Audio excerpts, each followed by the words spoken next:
এই মা 10 মাস 10 দিন সন্তানকে গর্ভে রেখেছেন, সেই মায়ের যে ঋণ সেটা ব্রহ্মার পরম আয়ু যদি পাওয়া যায় তাহলেও যেমন শেষ করা যায় না।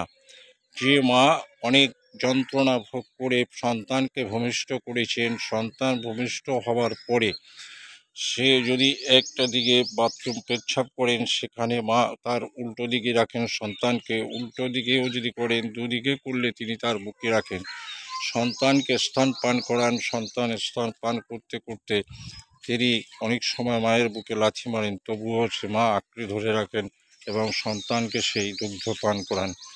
সেই মায়ের যেমন তুলনা হয় না, এবং সেই মাকে আমরা যদি আর সেই সম্মান না করি, মর্যাদা না দিই, তাহলে তার চাইতে আর নরকের থাকার বা নরকে যাওয়ার জায়গার আর শেষ নেই, শেষ অবধি পাওয়া যাবে না। মায়ের সম্মান যারা করেন বা মায়ের যারা মর্যাদা দিয়ে থাকেন, তার সেই মায়ের আশীর্বাদে তিনি তার যে লক্ষ্যে তিনি পৌঁছাতে পারেন এবং ভগবৎ সান্নিধ্য লাভ করতে পারেন। মায়ের চরণতলি আছে পৃথিবীর সমস্ত সুখ, যে সুখের শেষ নেই।